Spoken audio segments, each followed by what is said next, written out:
আমরা সবাই খাবার শেষ করে আইসা দেখি এখানে জামাইকে খাবার দেওয়া হয়েছে। তো আমাকে এখানে একটা আস্ত খাসি দেওয়া। তো হ্যালো এভরিওয়ান, কেমন আছো তোমরা সবাই? খাবারের ডালাটা সাজানো খুব সুন্দর হয়েছে। এই যে সবাই এখন খাচ্ছে, আমার সাথে তার বন্ধুরা এখন খাইতেছে। আমরা এখানে একটু বাহিরে চলে যাব ঘোরার জন্য।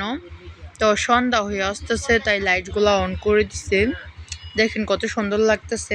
আর আমি ফুলটা নিয়ে একটু দুষ্টামি করতেছিলাম। তো আমরা এখন চলে যাব মেয়ের কাছে, এখন বিয়ে পড়াবে। এটা কিভাবে পড়ায় এটা আপনাদেরকে সরাসরি একটা ভিডিও দিব, এখানে আমি আর ভয়েস দিব না। 2,50,000 টাকা মহারণার বিনিময়ে স্বামী হিসাবে গ্রহণ করার জন্য তোমার কাছে প্রস্তাব করা হইল।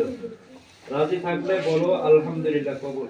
বিয়ে পড়ানো শেষ হয়েছে, এখানে হয়েছে আমাদেরকে খেজুর দিতেছিল। প্রথমে আমরা দোয়া ধরছি, তারপর বিয়ে পড়ানো শেষ হয়েছে পর সবাইকে খেজুর দিছে। এখানে দিছে শুকনা খেজুর, আমি ওরকম খাই না, তারপরে দেখা দেখি খাইতে ভালোই লাগে। তো এটা ছিল বিয়ে বাড়ির মিনি ব্লগ দ্বিতীয় পার্ট। আজ এই পর্যন্তই, সবাইকে ধন্যবাদ।